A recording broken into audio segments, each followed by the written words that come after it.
प्रणाम। आज शिवाजी नगर में 22 तारीख को सत्संग हुआ। बहनों ने बहुत अच्छे अच्छे शब्द गाए और सत्संग हुआ। सत्संग होने के बाद जो है, अब सरदार जी आजकल मिशन में क्या चल रहा है, DSF ट्रस्ट में क्या चल रहा है, उसके बारे में आप जानकारी देंगे।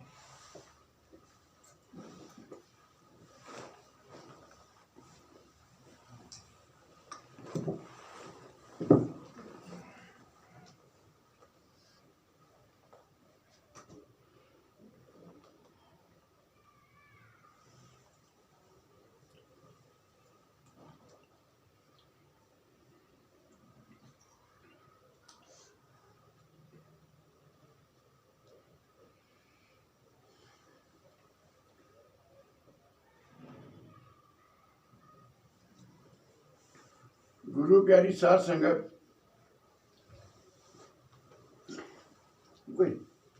गुरु प्यारी साध संगत, आवाज आ रही?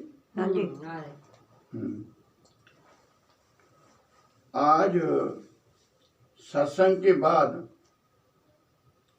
जो हमारे संस्था में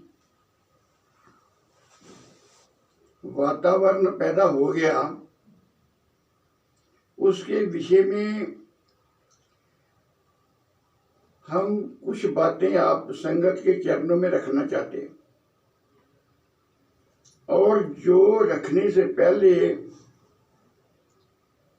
हम एक आपसे बेनती करना चाहते हैं, जो हम बात कहेंगे हमारा किसी से कोई बैर विरोध नहीं। भैया जी हैं वो भी ठीक, हमारा उससे पर्सनली कोई लेना देना नहीं। सोनू है वो हमारी बच्ची के समान है, उससे भी हमारा कोई लेना देना नहीं। और DSF वाले जो हैं वो क्या कर रहे हैं ये बात तो वही जानते हैं। हमारा उससे कोई राय मशवरा कोई नहीं है। हम तो गुरु के मिशन में हमने आज तक सुना था संत कृपाल सिंह से मखारबन से कि संत जब काम करता है, जिस जगह काम शुरू करता है उसके चारों ओर 5-7 जगह पर काल अपना अड्डा जमा के बैठ जाता है।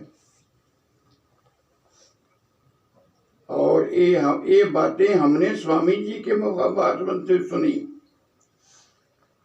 कि काल भी बैठ जाता। भाई, काल अपना काम करता है, संत अपना काम करने आया है। संत इस दुनिया से रूह को ले जाने के लिए आया है। और काल जो है वो इस समाज में अच्छे व्यक्ति पैदा करने आया है। सत्संगी जो है इससे अच्छा व्यक्ति मिलना मुश्किल।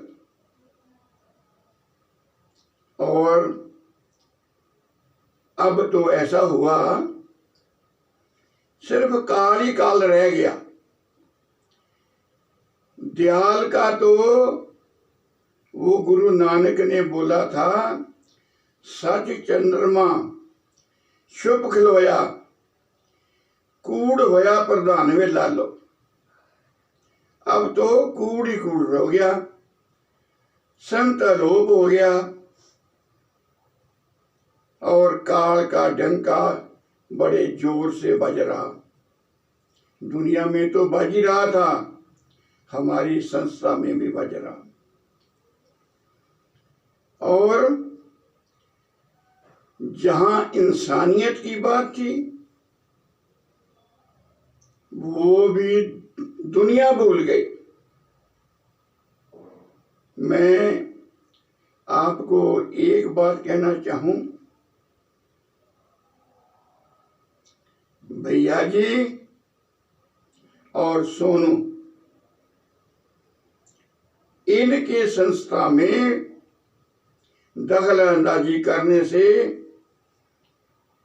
संस्था का कितना बड़ा नुकसान हुआ। मैं पहले आपको सोनू के बारे में थोड़ी सी रोशनी डालूं। सोनू आश्रम में आई थी अपने बच्चे का संस्कार करने। भाई सत्संगियों में हमदर्दी तो है ही, किसी ने कुछ नहीं बोला। आस्ता आस्ता पांव फैलाए, वहां की मालिक बन बैठी। अब रही बात, मैं स्वामी जी के एक टेप सुन रहा था, उसमें स्वामी जी कह रहे, पहले तो सोनू जब वहां स्वामी जी के पास रहती थी, स्वामी जी ने कुछ इसको काम जाम आश्रम का सौंपा। फिर इसके काम दाम सौंपने के साथ साथ इसने वहां क्या गुल खिलाए, स्वामी जी उससे खुश नहीं थे। फिर इसने गुल खिलाने की तो छोड़ो, इसने अपनी मन मर्जी से शादी कर ली। स्वामी जी ने इसको उसी टाइम बोल दिया, अपना बोरी बिस्तरा बांधो और चले जाओ। सत्संगियों को बोला, इनको हरदोई पास करा के आना और इनसे मेरा कोई लेना देना नहीं। फिर जो मेरे सुनने में आया, सोनू इस बात पर बैठी कि 1995 में स्वामी जी ने मेरे नाम पर वसीयत की थी। ठीक है, की होगी, तू जाने स्वामी जी जाने, लेकिन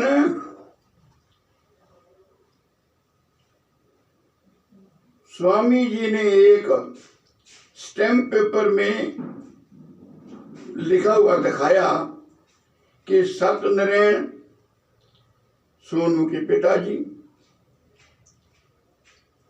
उन्होंने एक स्टैम्प पेपर में लिख के दिया कि आज से मेरा और मेरे घरवाली का, जो हमारी बच्ची सोनू है, स्वामी जी की प्रॉपर्टी से कोई लेना देना नहीं, कोई वास्ता नहीं। वो 1995 के बाद में हुआ, जब उन्होंने उस पर सत्यनारायण के भी साइन और स्वामी जी के भी साइन, जब उन्होंने इनसे नाता ही तोड़ दिया तो अब वसीयत कहाँ रहेगी।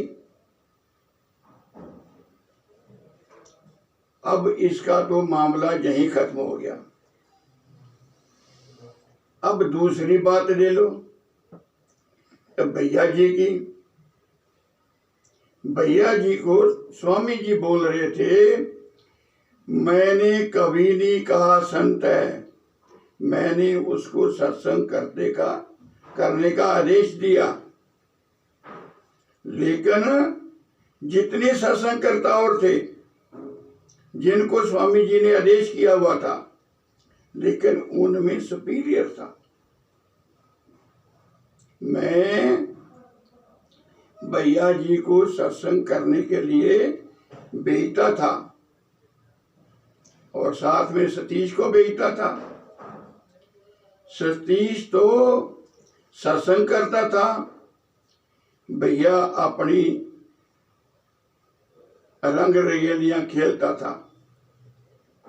कभी उन्होंने मेरी बात नहीं मानी, मैं समझा के थक गया, एक बात नहीं मानी। फिर मैं अपनी आंखों देखी एक बात आपको बताऊं।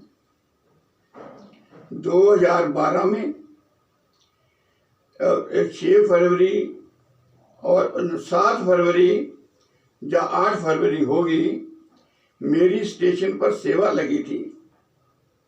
मैं सेवा खत्म होने के बाद स्वामी जी ने हम लोगों को आश्रम बुलाया।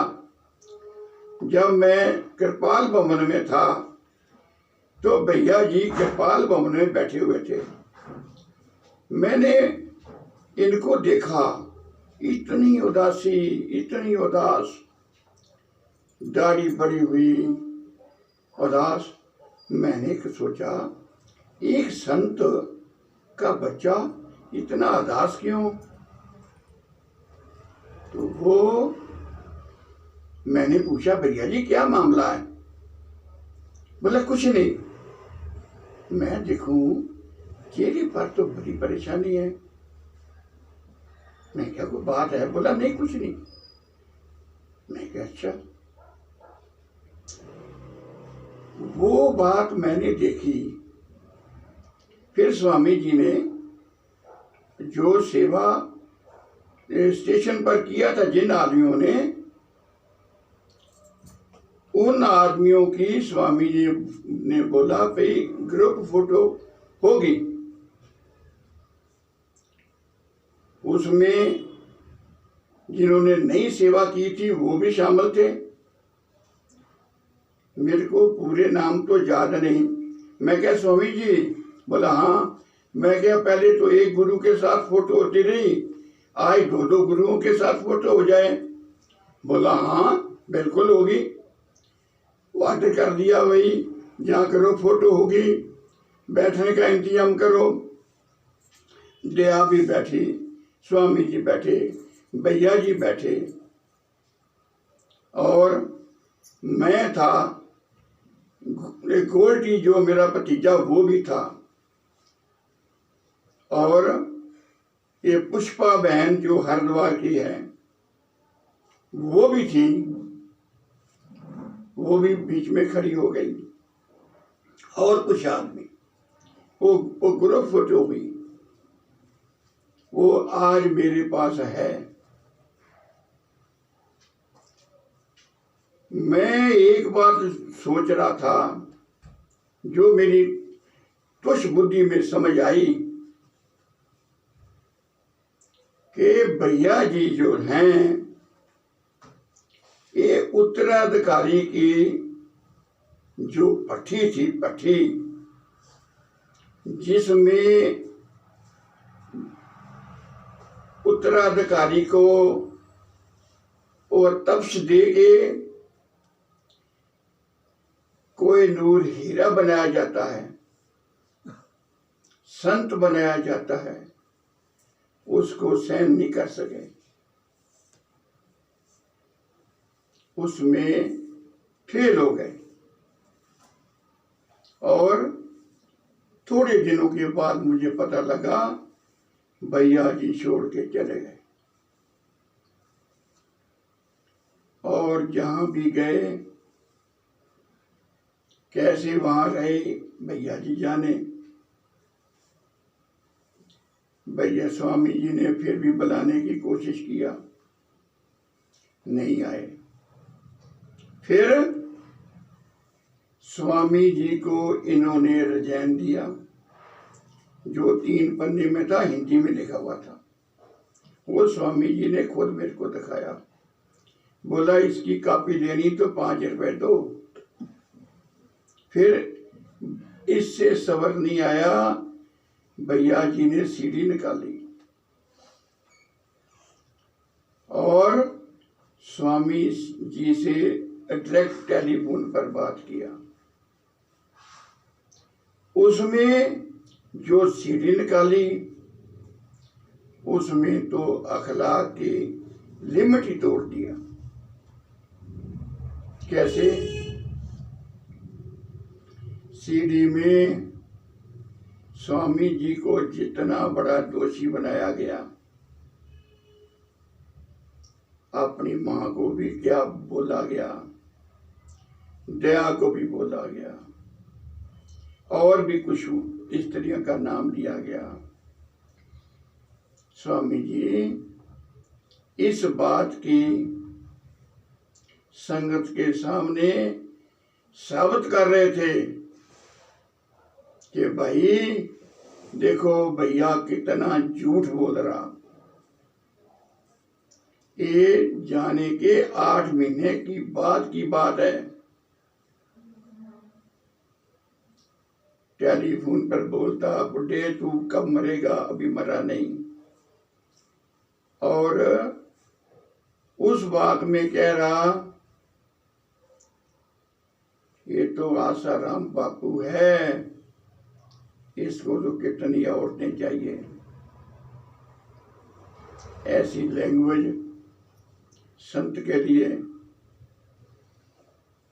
अरे स्वामी जी को कितनी औरतें चाहिए, तेरे को कितनी औरतें चाहिए?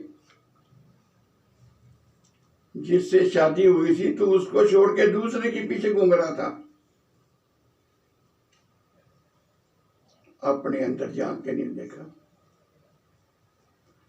अब सोनू ने, स्वामी जी ने उस कैसेट में सब कुछ बताया। स्वामी को हर बात का प्रूफ देना पड़ रहा था। जब मैं सुन रहा था मैं सोच रहा था, मैं क्या जा कदा आज पूर्ण संत को भी समाज के सामने साबित करना पड़ रहा कि कौन क्या करता था, मेरे ऊपर क्या ब्लेम लगाए गए। और वो साबित करता करता बेचारा तंग आ गया। और भैया जी अब रूहानियत कितनी होगी।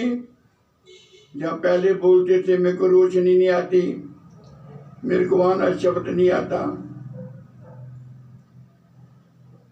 और 8 महीने के बाद क्या आना शब्द आना शुरू हो गया? क्या अब रोशनी आ गई? क्या कुछ नहीं आया। लेकिन सोनू ने लालच में फंसा के हिंदुस्तान में बुला लिया। इसलिए बुलाया था कि दोनों मिलके कमाई होगी, आधी आधी बांटेंगे। लेकिन थोड़ी देर में फूट पड़ गई, क्योंकि भैया के ख्यालात और सोनू के ख्यालात जमीन आसमान का फर्क।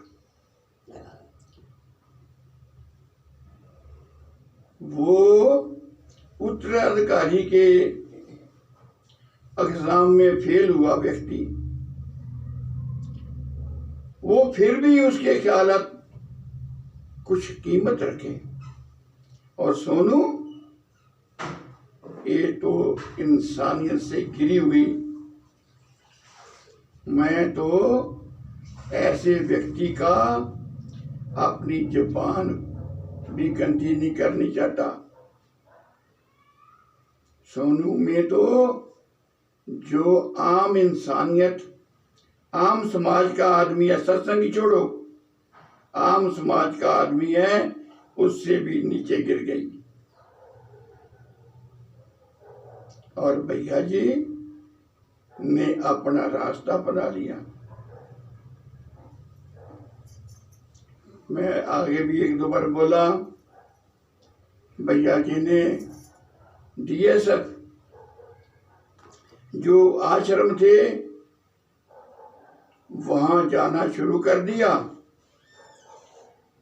अब जितने आदमी, मान लो 8.5 लाख आदमी हैं, स्वामी जी के 5 लाख स्वामी जी ने नामदान दिया, 3 लाख 3.5 लाख उसमें सतीश हुआ, शिव नारायण हुआ, दया हुई, या मतलब बाकी भैया जी हैं, इन्होंने जो लोगों को नामदान दिया, स्वामी जी ने अपने ऊपर सबकी जिम्मेवारी मंजूर कर ली। अब जो आदमी आज की डेट में हमारे गुरु भाई स्वामी जी के शिष्य जो भैया जी के पीछे भाग रहे, उनको पहले कैसे अनुभव होते होंगे वो गुरु जाने या वो जाने, लेकिन आज की डेट में उनको कोई अनुभव नहीं। 8 लाख आदमी, अगर 8 लाख या 7 लाख आदमी भैया के पीछे भागा, सब भीड़ की तरह भाग पड़े, कोई अनुभव नहीं। और जो वो लोग कहते हैं कि भैया जी के कहने से हमारा मामला हल हो गया, अरे मेरे भाई, जब काल ही काल फैल गया, हमारी संस्था में भी काल फैल गया, तो उस काल ने, काल भी एक पावरफुल चीज है, हस्ती है, उसने भैया जी के थ्रू अपनी पावर इस्तेमाल कर दी। लोग ने बोला हाँ भैया जी का हो गया। अरे भैया जी तो खुद रास्ता भूले हुए हैं, वो तो सिर्फ जहां दौलत इकट्ठी करने आए, दौलत इकट्ठी करने का इससे आसान तरीका दुनिया में कोई नहीं। कुछ और आदमी भी जिनको कोई रोटी रोजी ना मिले, वो अपनी डबरी बनानी शुरू कर दें। संत कृपाल सिंह के टाइम पर भी एक स्वामी जी को उत्तराधिकारी थे, बाकी कितनों ने अपने अपने सेंटर खोल लिए।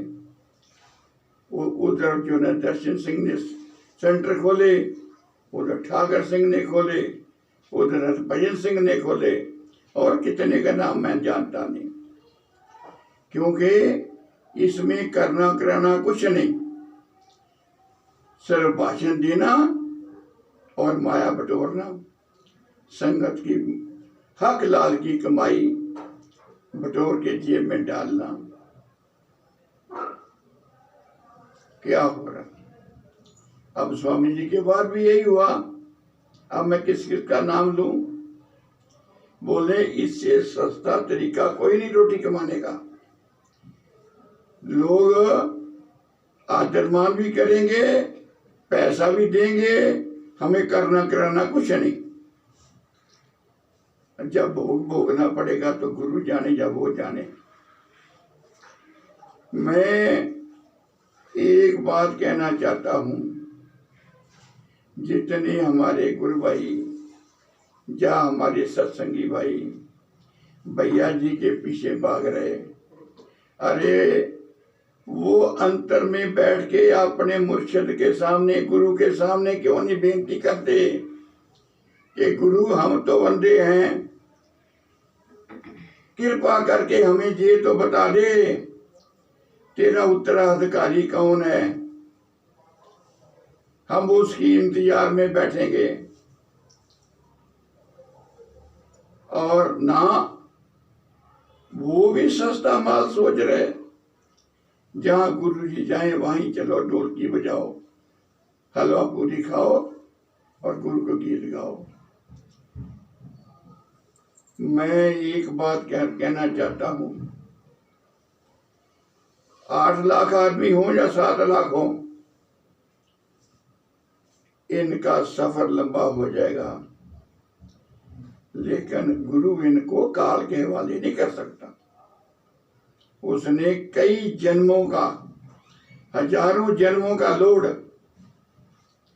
इनके ऊपर, इनके कर्मों का लोड अपने ऊपर ले लिया। काल ने तब ये आत्माएं गुरु को सौंपी। अब एक बार बच्चों ने गलती कर दी तो गुरु उसको काल के हवाले थोड़ा कर देगा, जन्म देगा, दुख भोगेंगे, तकलीफ भोगेंगे, हाय हाय करेंगे, फिर उसके सामने हाथ पांव जोड़ेंगे, फिर रहम करेगा तो पकड़ लेगा। तो मेरा कहने का भाव ये है, जब तक हम लोगों ने जीना है किसी से कोई बैर विरोध नहीं। जैसे मैंने पहले नाम लिए, हमारा क्या लेना देना, जो करेगा सो भरेगा। हाँ, एक बात जरूर है, मैं एक बात कहना चाहता हूँ भैया जी को। अरे पहले तो उत्तराधिकारी की पट्टी में तपने से पहले आप फेल हो गए। आपने बाद में 8 महीने बाद में जाके स्वामी जी के साथ में कैसा बिहेव किया। अब तो आप जिस रास्ते पर चल रहे हो कि संगत का हक लाल की कमाई का पैसा वो रजनी के खाते में खोल के जब मर्जी ले जाओ, जब मर्जी छोड़ जाओ, इसका रिजल्ट आप भोगोगे या गुरु आप जानो या गुरु जाने, इसमें तो मैं नहीं कुछ बोल सकता। लेकिन मैं इतना जरूर बोलूंगा कि अभी कुछ नहीं बिगड़ा। अभी भी गुरु के आगे बेनती करो, गुरु कहीं दूर नहीं गया। जब गुरु नामदान देता है तो शिष्य के आज्ञा चक्कर में बैठ जाता है। एक एक एक्शन गुरु बच्चे का देखता है और थोड़ा जागृत हो तो टाइम पर उसको गाइड करता है। और मैं तो भाई जो संगत छोड़ के भैया जी के पीछे भागी रही, उनके चरणों में भी बेनती करता हूँ। जो नहीं भागे वो भाग्यशाली हैं, उनके चरणों में बेनती करता हूँ कि दम दम गुरु का भरोसा लो और उनके आश्रय खड़े रहो। और भाई अपने हाथ में कुछ नहीं, जो गुरु करेगा वही ठीक। जय गुरु महाराज।